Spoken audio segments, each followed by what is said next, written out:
नोरमा group, जो सोचता है वो करता है। आपके अपने सपनों का आशियाना। कई बार हमने कहा है कि भारतीय जनता पार्टी चुनाव से लेकर चुनाव तक की तैयारियां करती हैं और इस देश में कहीं ना कहीं चुनाव चलते ही रहते हैं। हर साल कई चुनाव होते हैं, लेकिन ये जो 2025 का साल है ये कुछ अलग है। 2025 के साल में बिहार में चुनाव है, हालांकि दिल्ली में भी हैं, लेकिन दिल्ली में चुनाव 8 तारीख को समाप्त हो जाएंगे। परिणाम आ जाएगा 8 फरवरी को। उसके बाद से पूरा का पूरा फोकस बिहार पर होगा और ये भारतीय जनता पार्टी अच्छी तरह से जानती है कि इस बार नीतीश कुमार के साथ चुनाव लड़ने और नीतीश कुमार के बाद फिर आगे की देखनी होगी, क्योंकि 2025 में जो परिणाम आएंगे उसके आधार पर यदि एनडीए गठबंधन की सरकार बनती है तो नीतीश कुमार मुख्यमंत्री की कुर्सी पर विराजमान होंगे एक बार फिर से, और भारतीय जनता पार्टी इस इंतजार में रहेगी कि आगे वो कुर्सी का हकदार बन पाए। ऐसी स्थिति में आप समझ सकते हैं कि भारतीय जनता पार्टी अपनी रणनीति पर काम करना शुरू कर चुकी है। दूसरी तरफ महागठबंधन भी अपनी रणनीति पर काम कर रहा है। जिस तरह से आपने देखा कि लालू प्रसाद और राहुल गांधी के बीच में बातचीत हुई, राहुल गांधी पटना आए और उसके बाद जो कुछ भी हुआ हमने खबरों को आपको बताया। लेकिन सबसे बड़ी बात यह है कि भारतीय जनता पार्टी जिस तरह की रणनीति बना रही है, उस रणनीति को देख करके ऐसा लगता है कि कहानी में कुछ अलग ही ट्विस्ट है। नीतीश कुमार को झटका देने का प्लान है या फिर कुछ और है। एक तरफ आपने देखा होगा कि बार बार दिल्ली में अमित शाह, जनता दल यूनाइटेड के राष्ट्रीय कार्यकारी अध्यक्ष जो हैं संजय झा, उनके आवास पर पहुंच जाते हैं। कारण निश्चित रूप से एनडीए को लेकर के है और कुछ और भी सामाजिक कार्यों को लेकर के है। जैसे 2 दिन पहले ही दही चूड़ा भोज पर अमित शाह पहुंचे हुए थे, काफ़ी समय भी उन्होंने दिया और लंबे समय तक बैठ करके उन्होंने चर्चा भी की, कई सवालों का जवाब भी दिया। ऑफ द रिकॉर्ड बहुत सारी बातें छन छन करके आ रही हैं। लेकिन इन सब में सबसे बड़ी बात यह है कि क्या दिल्ली और बिहार दोनों जगह 2025 में नीतीश कुमार को मुख्यमंत्री की कुर्सी पर एक बार फिर से बैठाने के लिए ही प्लान बन रहे हैं या प्लान कुछ और है?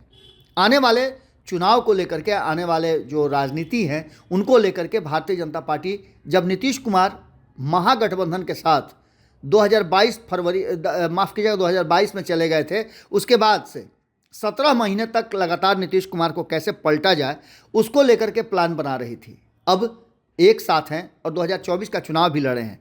ऐसी स्थिति में आपको बता दें कि नीतीश कुमार का कोर वोट बैंक, उस पर भारतीय जनता पार्टी की भी नज़र है, क्योंकि 2024 में इसमें सेंधमारी कहीं ना कहीं महागठबंधन और राष्ट्रीय जनता दल ने कर लिया था। भारतीय जनता पार्टी ने अपनी नई लिस्ट बनाई है और नए जिलाध्यक्षों की लिस्ट में बहुत सारे परिवर्तन किए गए हैं। भारतीय जनता पार्टी कुर्मी और कुशवाहा जातियों से 10 जिलाध्यक्ष चुना है और इसके पीछे की रणनीति आप समझ सकते हैं। हालांकि ये भी कहा जा रहा है कि इस बार सम्राट चौधरी की चली है और सम्राट चौधरी ने डोमिनेट किया है, जिसके आधार पर 10 जिलों में जिलाध्यक्ष कुर्मी और कुशवाहा समाज से बनाए गए हैं। हालांकि लोकसभा चुनाव में इन जातियों का समर्थन नहीं मिला था। ये दोनों जातियां नीतीश कुमार के प्रति वफादार रही हैं, लेकिन 2022 में जब नीतीश कुमार ने भारतीय जनता पार्टी को छोड़ दिया था तो भारतीय जनता पार्टी ने कुशवाहा नेता को आगे किया था, सम्राट चौधरी को आगे करके राज्य बीजेपी का प्रमुख भी बनाया था और इसके साथ साथ अब उप मुख्यमंत्री भी बनाए हुए हैं। बिहार के मुख्यमंत्री के लौकुश समीकरण को साधने के लिए सम्राट चौधरी एक विकल्प के रूप में सामने हैं। हालांकि इस समीकरण का एक हिस्सा उपेंद्र कुशवाहा भी हैं, लेकिन उनकी अलग पार्टी है। आपको बता दें कि सम्राट चौधरी की तेजी से हुई उन्नति इस बात का उदाहरण है कि भारतीय जनता पार्टी कुशवाहा समुदाय को अपनी पार्टी में शामिल करने और उस वोट बैंक को साधने की कोशिश में लगी हुई है।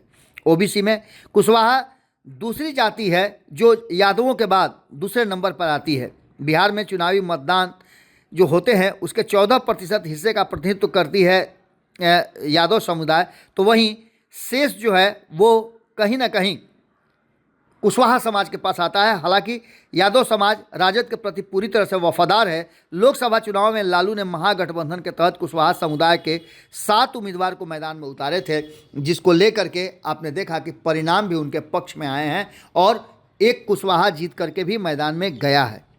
आपको बता दें कि 2024 के चुनाव में अभय कुशवाहा, श्रवण कुमार कुशवाहा, आलोक मेहता राजद से थे, जबकि संजय कुमार सीपीआई से, राजा राम सिंह सीपीआईएमएल से और अंशुल अभिजीत को कांग्रेस ने उम्मीदवार बनाया था। तो वहीं राजेश कुशवाहा विकासशील इंसान पार्टी से चुनाव लड़े थे। यानी जो महागठबंधन था उसने 7 उम्मीदवारों को कुशवाहा उम्मीदवारों को मैदान में उतारा था। इससे साफ लगता है कि कहीं ना कहीं महागठबंधन की ये स्ट्रेटजी भारतीय जनता पार्टी समझ गई है।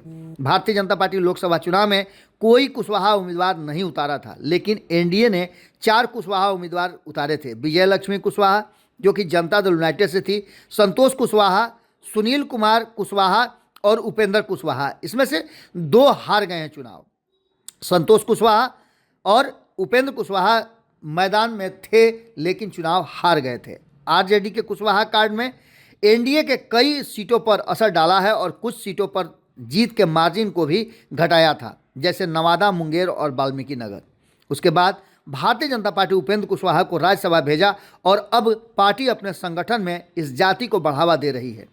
सहयोगी जदयू ने भी अपने बिहार अध्यक्ष को कुशवाहा जाति से ही चुना है, तो इस बार ऐसा लग रहा है कि कुशवाहा समाज से ही राष्ट्रीय जनता दल भी अपना उम्मीदवार बनाएगी। कुछ दिन पहले तक कुशवाहा ही भारतीय जनता पार्टी के भी प्रदेश अध्यक्ष हुआ करते थे। भाजपा के वरिष्ठ नेता ने विश्वास जताया है कि लौकुश को एनडीए में शामिल किया जा सकता है। नीतीश मुख्यमंत्री हैं, उपेंद्र कुशवाहा एक व्यापक बिहार नेता हैं और अब राज्यसभा सीट से संतुष्ट हैं और सम्राट चौधरी उप मुख्यमंत्री हैं। ये तीनों मिलकर कुर्मी समुदाय के साथ साथ कुशवाहा समुदाय का वोट बैंक अपनी तरफ करेंगे, एनडीए के पक्ष में एकजुट रह सकते हैं और ऐसे में विधानसभा चुनाव में राष्ट्रीय जनता दल साथ अगर जाना चाहे या इस वोट बैंक पर असर डालना चाहे तो वो असर निरस्त करने के लिए ये 3 नाम आगे किए जा रहे हैं और इसके साथ साथ जो जिलाध्यक्ष बनाए जा रहे हैं उसमें भी उनको मौका दिया गया है। भारतीय जनता पार्टी की ताकत वैसे तो उच्च जाति का समर्थन रहा है और वोट बैंक रहा है। इन जातियों ने लगातार भारतीय जनता पार्टी को समर्थन किया है।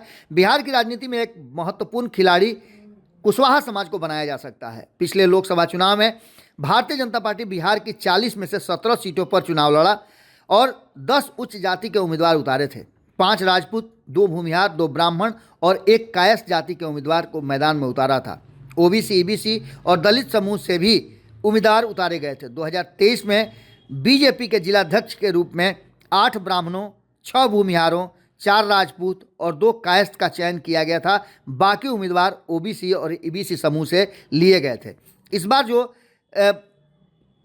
भारतीय जनता पार्टी ने फैसला लिया है, ये फैसला भी अब काफ़ी चर्चा का विषय बना हुआ है, क्योंकि भारतीय जनता पार्टी की स्ट्रेटजी सबको समझ में आती है। वर्तमान जो समय है उसमें अपनी सांगठनिक चुनाव जो चल रहा है, पुनर्गठन जो चल रहा है, उसमें 40 से अधिक जिलाध्यक्षों की नियुक्ति हुई है, जिससे ये साफ लग रहा है कि वर्ष के अंत में होते होते तक बहुत कुछ नज़र आ जाएगा।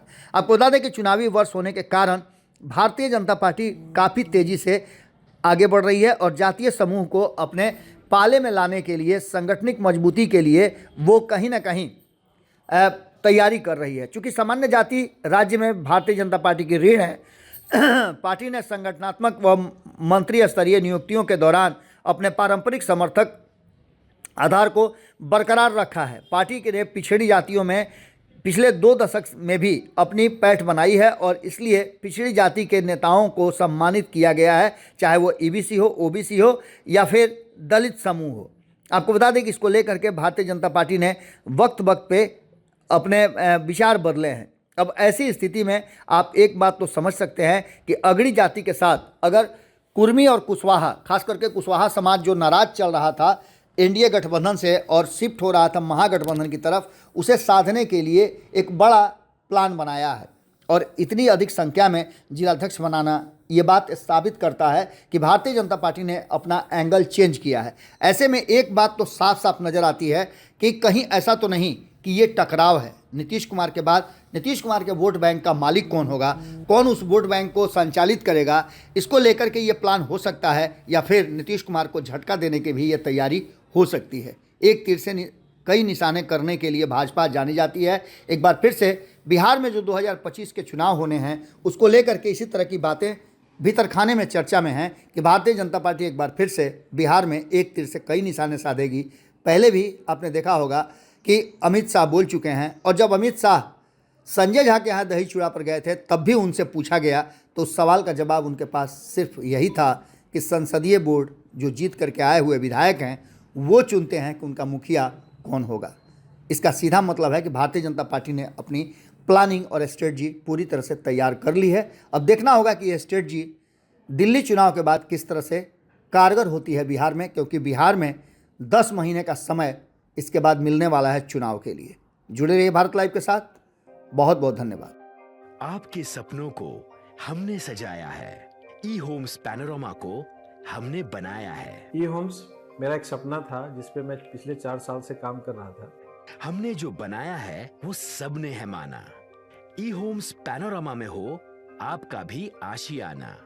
और फाइनली हमने 2021 में इस प्रोजेक्ट को लॉन्च किया। बहुत लोग अप्रिशिएट कर रहे हैं कि पूर्णिया जैसे शहर में, बिहार के, एक तो बिहार की बात करें उसमें भी पूर्णिया जैसे छोटे जगह में इस तरह का लाइफस्टाइल देना, ये सुन के हम लोगों को बहुत अच्छा लगता है। ई होम्स में हमने कुछ और भी किया है, जैसे हम जिस जगह में रह रहे हैं हमारे फैमिली सिक्योर हो, उनको सिक्योरिटी का ध्यान में रखा है। आपकी सुविधा और सुरक्षा आपके लिए खास है, ये आपका विश्वास है। इसमें आर्टिफिशियल इंटेलिजेंस का 7 लेयर सिक्योरिटी का हमने इस्तेमाल किया है। लस ग्रीन कैंपस को बनाया है। यदि हमारा बाउंड्री वाल है तो वो वर्टिकल गार्डन है। ये जितनी भी फैसिलिटी होता है एक इंटरनेशनल टाउनशिप में ई होम्स है, ये हम लोग विश्वास नहीं कर पा रहे हैं। जो भी हमारे मित्र दोस्त या जो भी हमारे बाहर के बाहर आते हैं तो हम लोगों को बहुत अच्छा सुनने को मिलता है और बहुत अच्छा क्रेडिट मिल रहा है। वो सारा हमने सिर्फ एक बिल्डिंग नहीं बनाया, हमें एक बहुत अच्छा लाइफस्टाइल दिया ई होम्स में, और मेरा एक सपना था जिसको मैं आज फुलफिल होते हुए देख पा रहा हूँ। ये आपका आवास है। ई होम्स पैनोरमा में अब आपका निवास है। E Homes Panorama, luxurious lifestyle redefined. Panorama group, जो सोचता है वो करता है। अगर ये वीडियो पसंद आई और वह बिहार के राजनीति और बिहारियत से सरोकार रखेनी तो सब्सक्राइब बटन दबा के चैनल के सब्सक्राइब कर ली। ओजे एगो घंटी बा, ओकरा बटन दबा देला से कुल सटीक और मारक खबर रुआ मुफ्त में मिल जाई। अगर रुआ पत्रकारिता के हमनी के नया प्रयोग में सहयोग कर चाहतानी तो ज्वाइन बटन दबा दी। पेटीएम नंबर नोट कर ली 9386 816